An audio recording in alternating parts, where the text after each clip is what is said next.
Okay, so again, any reaction that goes through a carbocation is going to give you the Markovnikov product.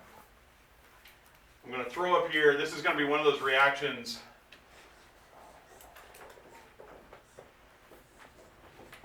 that when I was in your seat pissed me off.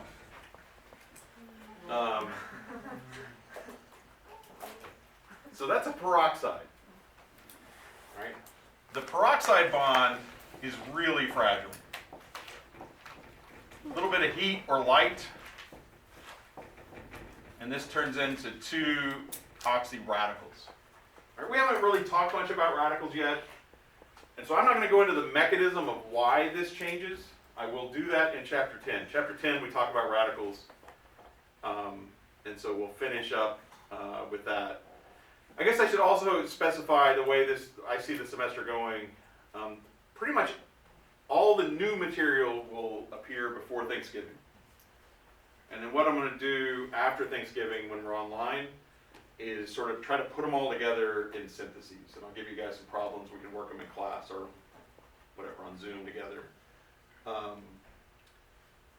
Okay, so on this one, here's what I'm going to expect you to know. So if I take, this works with any of the HX reactions. If you get HX by itself, right, an alkene and HX, you're going to get the Markovnikov addition of HX. So X is going to go on the carbon that would be the more stable carbocation. If you put a peroxide in here, you're going to get a different product. You're going to get the anti-Markovnikov product.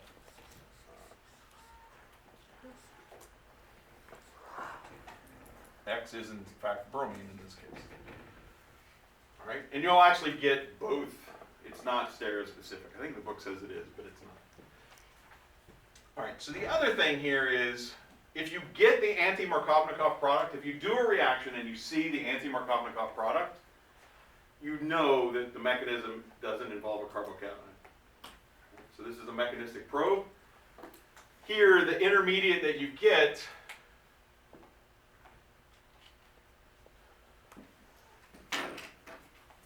like I said, I'm not going to go through the mechanism, but the key intermediate is this radical. All right, that radical, this carbon doesn't have a full octet.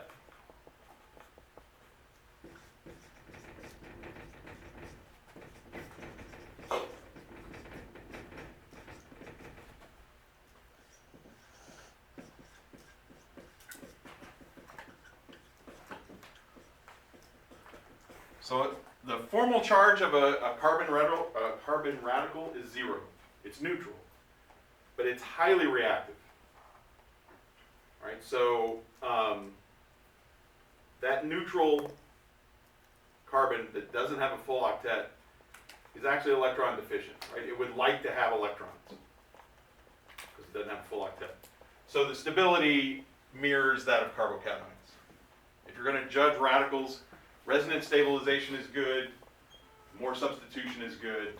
So this reaction can either go through a radical on this carbon or a radical on that carbon. So I didn't give you the full thing. What that means is, the way we get that is the bromine adds in first. Right, so the first thing that adds in is going to go on the less substituted carbon. And you see this over here in the Markovnikov addition. The first thing that adds in is the H. So it's going to leave the more substituted carbon with either the cation or the radical.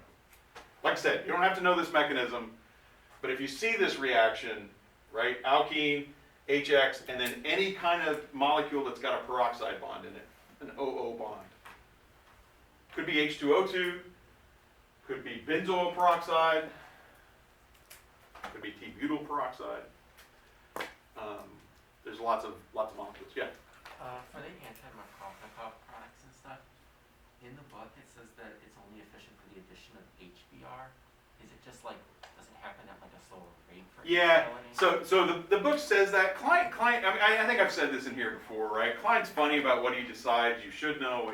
He loves Wilkinson's catalyst. Anybody who's read through chapter 8 at this point on hydrogenation he like goes off on Wilkins. I don't know what the deal is. I was putting Wiley plus problems together this morning. There's like 30 problems. Like, what is Wilkinson's catalyst? Is it soluble? Like, I was like, dude, it's a great catalyst, but it's not. So, my feeling toward this reaction, it is definitely way better at HBr. HI reacts fast. This reaction makes Br dot, Br radical. There's a whole bunch of stuff. I dot is actually too stable. It doesn't add into the alkene that fast. Chlorine radical is hard to make. It tends to form chlorine gas and explode. But for me, in this class, yeah, if you were going in the lab and you had a choice of Cl, Br, or I, you would use Br in this reaction. There's a lot of memorization in chapter 8. There's more than I would like. And so if you memorize HX and peroxides, if you want to do this at some point, you probably won't see me use HCl or HI, but if a synthesis problem comes up and you want to use that, it's fine. Thank you. Yep. Okay, so that's anti-Markovnikov addition of HX.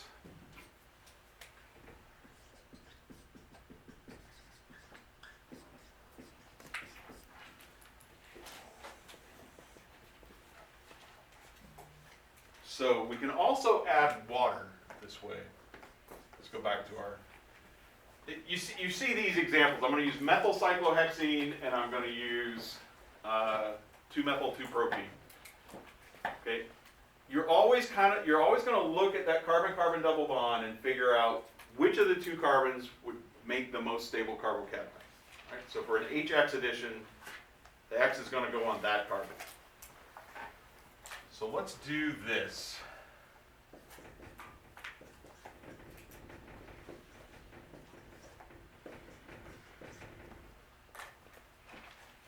Let me draw it in a more suggestive way.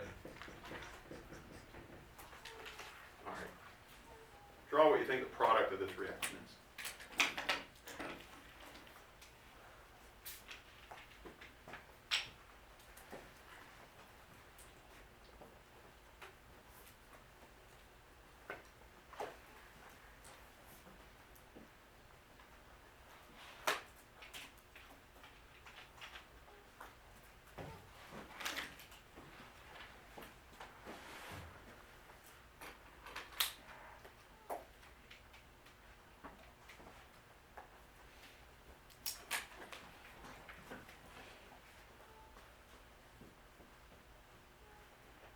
Unrelated question. Most of you were born, what, 2002? Yeah. 2001. You just outed yourself as old. 2000? 2002. What's that? I said December 26th. I'm like really on the line. December 26, 2001. I really freaked out when I was doing lower division advising. You would have been 2 or something. There's some dates that's stuck in your mind. All right, I'm going to entertain you again probably. Sorry. So I look at her win page, and I see, your birthday is on your win page, right? And I'm like, oh, that's the day my mom and dad divorced. And like that day, and I thought she was going to cry. I'm like, you didn't do it. So anyway, I do remember Christmas 2001 pretty good, but not the day after. So anyway, really getting you guys to focus in, right? All right. Do you have a product here? This is also HX, okay? The H is the H, the X is OH. And this is going to follow Markovnikov's rule. And now you're probably wondering, why did he ask when we were born? I was, as probably you have on your mind, right, the election. And I was thinking that could I say something comforting to you about the 2000 election? And then I realized you guys probably don't. Yeah, it's history, right? Great. That's just not, I don't know, stuff that happened before, that's human history is stuff that happened before you were born. handful of things that happened while you were alive, but you don't remember it. And then stuff you remember. And that's the way more important stuff, the stuff you remember. So, like I said, 2000 worked out. It was fine. We'll all be fine. HX, you're adding water across this double bond. Okay? And this also goes via Markovnikov. So if you look at this mechanism, there's an extra step. And again, you guys have seen this from chapter 7. In chapter 7, when you had alcohols react, you had to turn the OH into a leaving group. Right?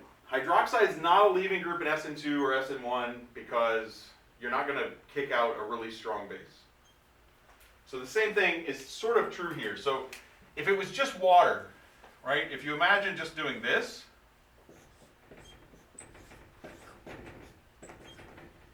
so if we only add water without the acid, in effect, when you look at the end product, right, you're going to add H and OH. So you are adding water. That's all that adds.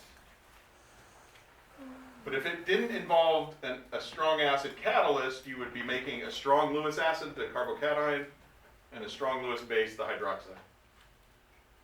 Right? So this reaction would never fly. Right? So the water is important to this reaction, but it's not the first step. So the first step of this reaction, the alkene is going to be the base. The strong acid is going to be the acid. And we're going to get the more stable carbocation, just like we always do. Water, of course you already have water there. Right? So that makes our CH bond. And now the second step is water adding in as the nucleophile. Again, the carbocation is a strong acid. That's hard to get that's hard, at least it was hard for me when I said where you are.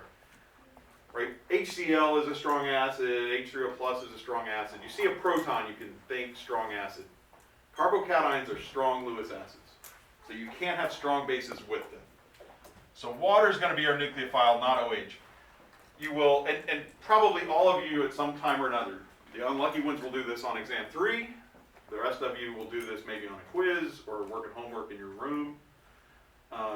You'll look at it and you're like, crap, I got to get a hydroxide. I got to get an OH on there, so hydroxide attacks. Under acidic conditions, you're not going to have hydroxide. It won't exist. All right, so H2O adds in as H2O. So we wind up then with a protonated alcohol on there, and then water to finish this up. We'll grab that proton and we'll get our alcohol. All right, so again, this is exactly the reverse of the E1 elimination of an alcohol, that acid catalyzed dehydration. So going in reverse, chapter 7, you take an alcohol, we get H3O plus out of this. This is important. All right, so you take an alcohol, you protonate it with a strong acid, get a protonated alcohol, water would leave, you'd get a cation, water would take the hydrogen, you'd get an alkene. That's the reaction you know from chapter 7. Right. From chapter 8, we take the alkene, H3O plus, we protonate the alkene, we get a cation, water attacks, have a protonated alcohol, deprotonate the protonated alcohol, get the alcohol. And importantly, H3O plus is consumed and produced, so it's a catalyst. Right, this really is the addition of HOH. The other thing to think about, I'll go back over here. No, I want to leave that. Let me write it up top here. Terrible board management today.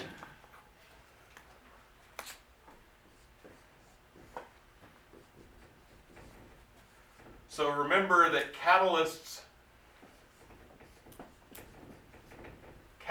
don't affect the equilibrium, right? They only affect the rate. So H3O plus can catalyze both the elimination and the addition reaction, and do that. Catalysts always lower the transition state for both reactions, the forward and the reverse. That becomes really important when you start doing biochemistry and talking about enzymes. So any enzyme that can catalyze a forward reaction also catalyzes the back reaction. Typically, in a living system, that reaction is going to go one direction because of the supply of materials.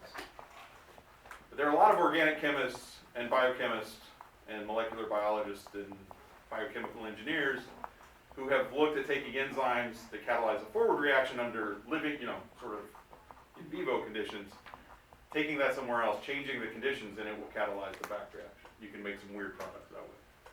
All right. So, if you just look at this equilibrium, everything over here still applies, right? Break a pi bond, break a sigma bond, make two sigmas. So delta H still favors the addition, delta S still favors the elimination.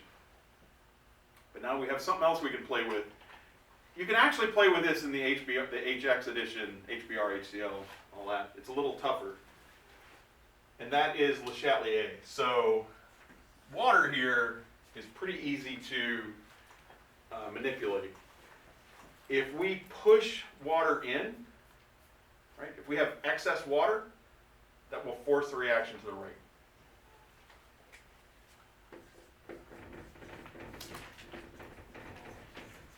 Right, so if we have excess water, we favor the addition reaction. So typically when you do an addition reaction of H2O, you're going to use water as the solvent. That's the most water you can have, right? On the other hand, if we remove water or minimize the water, we favor the elimination. And you guys might remember this, the eliminations when I had when I had dehydrations of alcohols, when I had eliminations, E1 reactions of alcohols in chapter 7, I often indicated it was concentrated sulfuric acid, right? So you have the acid, but you have as little water as possible. That's going to favor elimination. The other way to get rid of the water is to boil it off. You can do this with the elimination as well. So in the elimination of HBr, if there's a base in here, right, the base can react with that strong acid. That sucks HBr out of the equilibrium, will pull the reaction to the left. Over here, if we boil this reaction, heat's going to favor elimination, and if it's at 100 degrees and we don't put a condenser on it, the water evaporates, leaves the system. That shifts the equilibrium to the left. All right, so you can play equilibrium, you can play Le Chatelier games with these reactions as well. So low temperature, excess of whatever's adding favors the addition. High temperature, remove whatever is being eliminated, favors the elimination. Questions? All right. Where next? I guess the next thing is to put up a reaction, another one of these.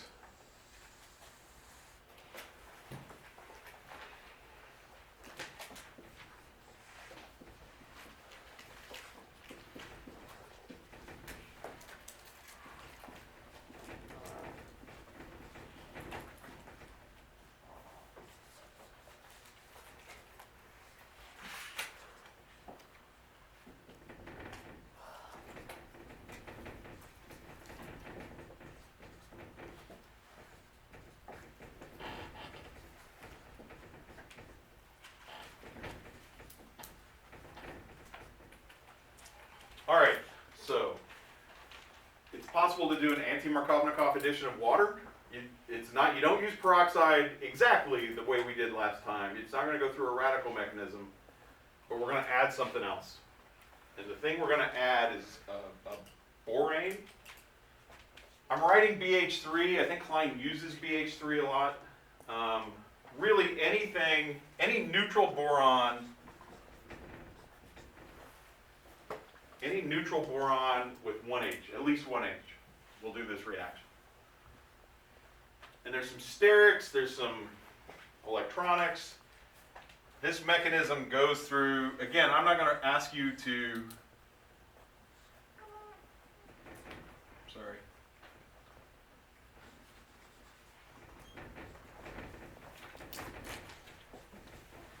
I'm not gonna ask you guys to know this mechanism. Do I need to move my podium? Actually, I do. Jeez, this is gonna go good.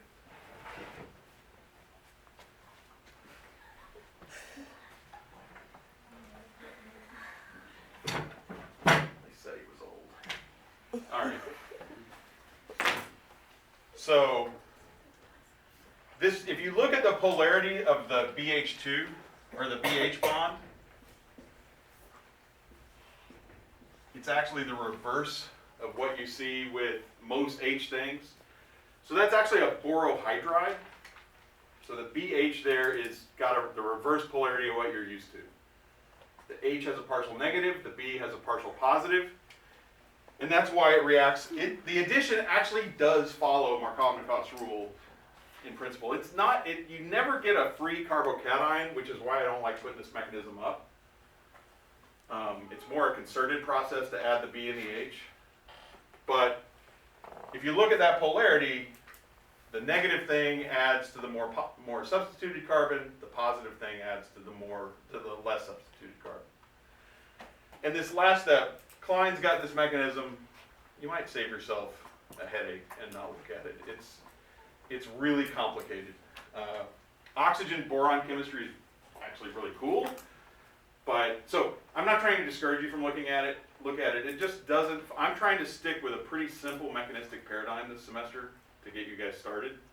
You'll see more and different mechanisms when we do radical chemistry and next semester. But right now, I'm just trying to, I want you guys to stick with, there's some electrons, there's a positive charge, draw an arrow between. All right? But you need to know this reaction. All right, and then there's one other important thing to talk about here.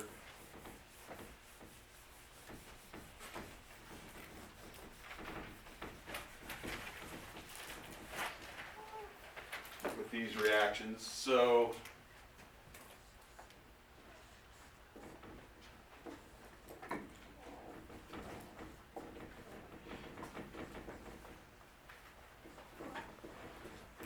you can't do a reaction in water at minus 30 degrees, right?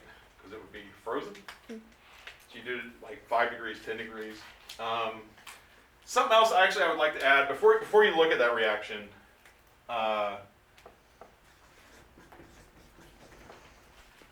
If you do one of these with not water but an alcohol, your product, you can do the same reaction, but instead of adding OH, you add OR.